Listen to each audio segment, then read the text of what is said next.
നമസ്കാരം. Venice tournament ഏറ്റവും പുതിയ വീഡിയോയിലേക്ക് എല്ലാ പ്രിയപ്പെട്ട പ്രേക്ഷകർക്കും ഹൃദയം നിറഞ്ഞ സ്വാഗതം. അങ്ങനെ നമ്മുടെ സുരേഷ് ഗോപി ചേട്ടൻ തൃശ്ശൂർ വിജയിക്കാനായിട്ടുള്ള എല്ലാ സാധ്യതകളും തെളിഞ്ഞിരിക്കുന്നു. കാരണം സുരേഷ് ഗോപിയുടെ വിജയം ഉറപ്പിച്ചുകൊണ്ട് പാർട്ടി പ്രവർത്തകരും സുരേഷ് ഗോപിയും ആഹ്ലാദ പ്രകടനത്തിനുള്ള സോങ്ങുകൾ വരെ റെഡിയാക്കുന്നു എന്നുള്ള വാർത്തകളാണ് ഇപ്പോൾ ലേറ്റസ്റ്റ് ആയിട്ട് നമുക്ക് തൃശ്ശൂരിൽ നിന്ന് ലഭിക്കുന്നത്. എന്തായാലും ഈ ഇലക്ഷനൊക്കെ കഴിഞ്ഞതിന് ശേഷം നമ്മുടെ ആ സുരേഷ് ഗോപി ചേട്ടൻ്റെ ആ ഒരു രീതിക്കും ആ മാറ്റങ്ങൾക്കൊന്നും വലിയ കുറവൊന്നും വന്നിട്ടില്ല. എന്താണെങ്കിലും ഈ ഇലക്ഷന് നിൽക്കുന്നതിന് തൊട്ട് മുമ്പുള്ള സംഭവ വികാസങ്ങളെ കുറിച്ചിട്ടൊക്കെ നമുക്ക് ഒരുപാട് അറിയാം. സുരേഷ് ഗോപി എന്തായിരുന്നെന്നും സുരേഷ് ഗോപി എന്താണ് കാണിച്ചുകൊണ്ടിരുന്നത്. സുരേഷ് ഗോപി നല്ലൊരു നടൻ എന്ന നിലയിൽ അദ്ദേഹത്തെ ഇഷ്ടപ്പെടുന്ന ഒരു വ്യക്തിയാണ് ഞാനും. പക്ഷേ രാഷ്ട്രീയത്തിൽ നമുക്ക് അദ്ദേഹത്തോട് വിയോജിപ്പുണ്ട്, രാഷ്ട്രീയത്തിൽ അദ്ദേഹത്തിൻ്റെ നിലപാടുകളോട് നമുക്ക് എതിർപ്പുണ്ട് എന്ന് വളരെ വ്യക്തമായിട്ട് പറയുകയാണ്.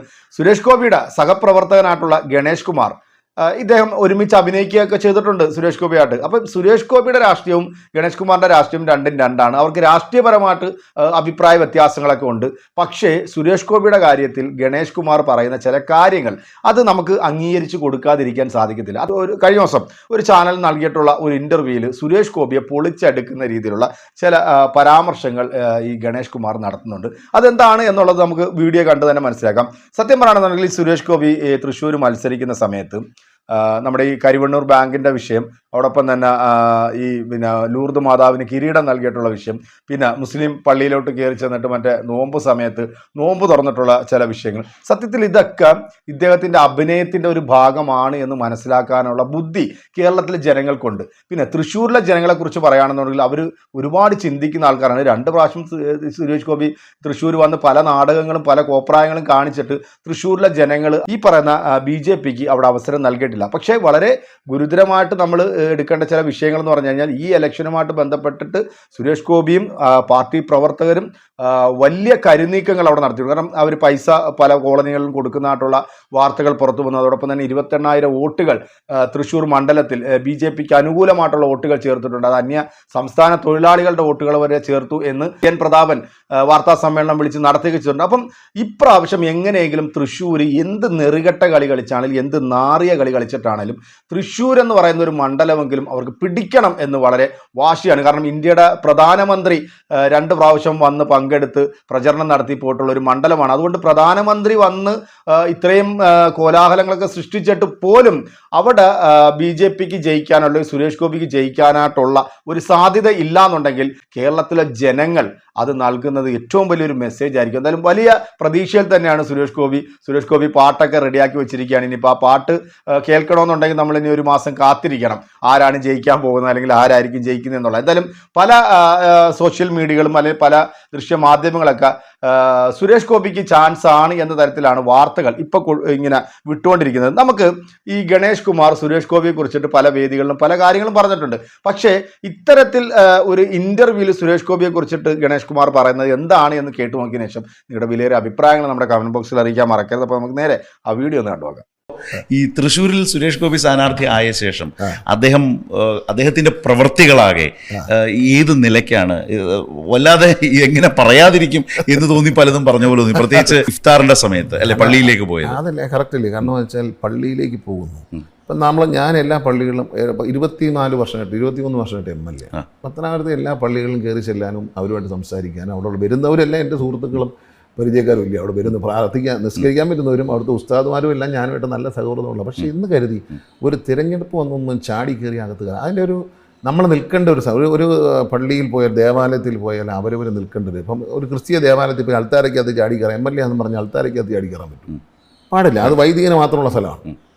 ഒരു അമ്പലത്തിൽ പോയി ഞാൻ സ്ഥാനാർത്ഥിയാണെന്ന് പറഞ്ഞ് എനിക്ക് ഇദ്ദേഹം സുരേഷ് ഗോപി പൂണൂലിട്ട് നമ്പൂരി ആവണമെന്ന് പറയുക, പിന്നെ ഏകീകൃത സിവിൽ കോഡ് നടപ്പിലാക്കണമെന്ന് പറയുക, പിന്നെ പൗരത്വ നിയമത്തിന് എന്താ കുഴപ്പമെന്ന് ചോദിക്കുക, അധികാരത്തിൽ വന്ന ഉടൻ തന്നെ ഏകീകൃത സിവിൽ കോഡ് നടപ്പിലാക്കിയിരിക്കുന്നത് പ്രഖ്യാപിക്കുക, വിദേശത്തുനിന്ന് വന്ന പൗരന്മാരെ തിരഞ്ഞിറക്കി നാട്ടിൽ നിന്ന് ഓടിപ്പിക്കും എന്ന് പറഞ്ഞ സുരേഷ് ഗോപി നാണമുണ്ടോ? വൈകിട്ട് ഒരു ഇഫ്താർ വിരുന്നിൽ പങ്കെടുത്ത് ആദ്യമായിട്ട് നോമ്പ് കഞ്ഞി കുടിക്കുന്നത്, അതിനുള്ളൊരു ചടങ്ങൊക്കെ പഠിച്ചിട്ട് വന്നിരിക്കുകയാണ്. എന്തൊക്കെ ചെയ്യണം എന്നൊക്കെ പറഞ്ഞു. ആ വീഡിയോ അത് അങ്ങനെ തന്നെ തോന്നിപ്പിച്ചു എന്നാണ് നമുക്ക് അറപ്പ് തോന്നി. കാരണം വെച്ചാൽ അത് ആകർഷണം തോന്നില്ല, അറപ്പ് തോന്നിയാണ് ചെയ്യുന്നത്. പിന്നെ ഈ അദ്ദേഹം തന്നെ ഒരു വേറൊരു ചിത്രം ഞാൻ കണ്ടു. അപ്പോൾ അദ്ദേഹം ഒരു ക്ഷേത്രത്തിൽ പോകാൻ വേണ്ടി ഇങ്ങനെ തുണിയൊക്കെ ഇട്ട് ഇങ്ങനെ വരികയാണ് തൊഴുത്. അപ്പോൾ പാവപ്പെട്ട ഒരു സ്ത്രീ ഓടി അടുത്ത് ചെല്ലുന്നു.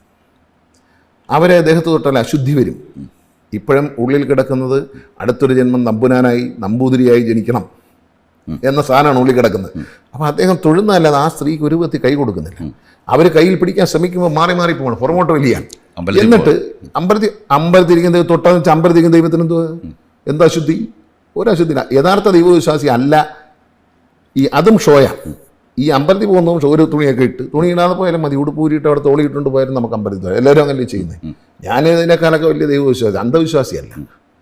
പക്ഷേ അങ്ങോട്ട് പോകുമ്പോൾ അത് കഴിഞ്ഞ് ആ സ്ത്രീ അങ്ങ് പോയി കഴിയുമ്പോൾ പെട്ടെന്ന് ആ വയസ്സായ അമ്മ പോയി കഴിയുമ്പോൾ അദ്ദേഹം വളരെ കാളായിട്ട് നടന്നു പോയാൽ. അപ്പം പാവപ്പെട്ടവൻ ദേഹത്ത് തൊട്ടാൽ അശുദ്ധി ഉണ്ടാകുന്ന ആൾ, അവൻ്റെ വോട്ട് വേണം. പാവപ്പെട്ട അമ്മയുടെ ശരീരത്തിൽ അവർ സ്പർശിച്ചാൽ അശുദ്ധി ഉണ്ടായി ദൈവം അനുഗ്രഹിക്കാതിരിക്കുന്നു എന്ന് വിശ്വസിക്കുന്ന അന്ധവിശ്വാസിക്ക് ഈ പാവപ്പെട്ട സ്ത്രീയുടെ വോട്ട് വേണം. അതാണ് എൻ്റെ ചോദ്യം. ഷേക്കാൻഡ് കൊടുത്താൽ എൻ്റെ ഐശ്വര്യം പോകുമെന്ന് വിശ്വസിക്കുന്ന ആളാണ്. തെരഞ്ഞെടുപ്പിൽ ഷേക്കാൻഡ് ഇതാ, ഷേക്കാൻഡ് എന്നിട്ട് മറ്റേ സാനിറ്റൈസർ അടിക്കരുത്, മൈക്കിനും അടിക്കുന്നു. മൈക്കിനും അടിക്കുന്നുണ്ട്. ജനപക്ഷത്ത് നിൽക്കുന്ന ഒരാളല്ലല്ലോ അദ്ദേഹം അദ്ദേഹത്തിൻ്റെ സുഖലോലുപതയ്ക്ക് വേണ്ടി, അദ്ദേഹത്തിന് അധികാരം കിട്ടാൻ വേണ്ടിയിട്ടും, അദ്ദേഹത്തിനെ മകളുടെ വിവാഹം പോലും രാഷ്ട്രീയവൽക്കരിക്കുന്ന ആളുകളെ നമ്മൾ കണ്ടിട്ടുണ്ട്. ഞാൻ കോടിയേരി സഖാവിൻ്റെ മകൻ്റെ വിവാഹത്തിന് പോയതാണ്. പ്രധാനമന്ത്രി അതിനേക്കാളും ഒരു തൻ്റെ പാർട്ടി പ്രവർത്തകനായ ഒരാളുടെ മകളുടെ വിവാഹം, അത് സിനിമാ നടനാവട്ടെ, ഒരു സെലിബ്രിറ്റി ആയതുകൊണ്ടായിരിക്കാം.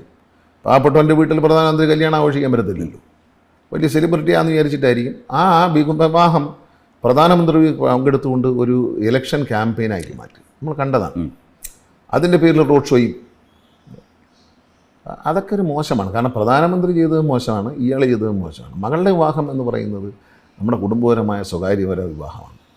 അതെല്ലാം അതിനനുബന്ധമായ ഒരു ജില്ലയിൽ ഒരു പാർലമെൻറ്റ് മണ്ഡലത്തെ കേന്ദ്രീകരിച്ചുള്ള വിവാഹവും അതിനനുബന്ധമായ, അത് ഒരുപക്ഷെ അദ്ദേഹം ഈ സ്ഥാനാർത്ഥി പറഞ്ഞാൽ പോലും പ്രധാനമന്ത്രിയെ പോലും ഒരാൾ അത് ഒഴിവാക്കേണ്ടതാണ്. ഏത് അമ്പലത്തിലാണെങ്കിൽ പോലും സുരേഷ് ഗോപി നല്ല രീതിയിൽ തന്നെ ഷോ ഇറക്കും. അവിടെയും അഭിനയം, ദൈവത്തിന്റെ മുമ്പിലും അഭിനയം, പുറത്തിറങ്ങിയാലും അഭിനയം, ക്യാമറയ്ക്ക് മുമ്പിലും അഭിനയം സുരേഷ് ഗോപിയുടെ വല്ലാത്തൊരു അഭിനയം തന്നെയാണ്. അത് നമുക്കറിയാം. കാരണം വളരെ വ്യക്തമായിട്ട് തന്നെ ഗണേഷ് കുമാർ അതിനെക്കുറിച്ചിട്ട് ആധികാരികമായിട്ട് തന്നെ ഈ ഒരു ഇൻ്റർവ്യൂവിൽ സുരേഷ് ഗോപിയെ കുറിച്ചിട്ട് പറഞ്ഞു. അദ്ദേഹത്തിൻ്റെ സഹപ്രവർത്തകനാണ്, കൂടെ അഭിനയിച്ചിട്ടുള്ള ആളാണ്.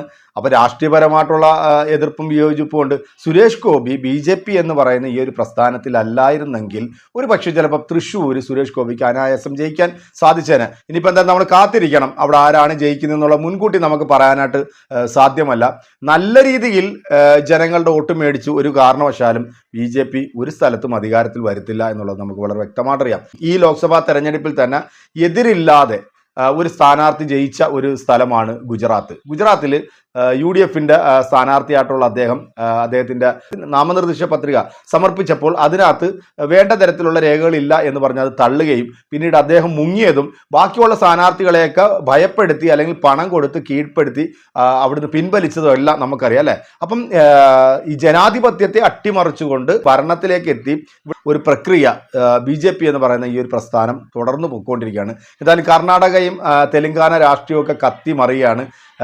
അവിടെ BJPക്ക് അടിപതറുന്നു എന്നുള്ള തരത്തിലുള്ള ഒരുപാട് വാർത്തകൾ വരുന്നുണ്ട്. എന്തായാലും നമുക്ക് ഗണേഷ് കുമാർ ഈ സുരേഷ് ഗോപിയെ കുറിച്ചിട്ട് പറഞ്ഞിട്ടുള്ള ഈ പരാമർശങ്ങൾ അല്ലെങ്കിൽ ഈ ഒരു വാർത്ത, അത് പ്രിയപ്പെട്ട പ്രേക്ഷകരെ നിങ്ങൾക്ക് എന്താണോ ഇതിനെക്കുറിച്ചിട്ട് പറയാനുള്ളത്, നിങ്ങളുടെ വലിയൊരു അഭിപ്രായങ്ങളും കമൻറ്റുകളും നമ്മുടെ കമൻറ്റ് ബോക്സിൽ അറിയിക്കുക. അപ്പോൾ മറ്റൊരു വീഡിയോമായിട്ട് വീണ്ടും നമ്മൾ കാണുന്നവരെല്ലാവർക്കും നല്ലത് മാത്രം വരട്ടെ എന്ന ആത്മാർത്ഥമായ പ്രാർത്ഥനയോടുകൂടി നിങ്ങളുടെയൊക്കെ സ്വന്തം മിനിസ്ട്രി എൻ്റർടൈൻമെൻറ്റ്.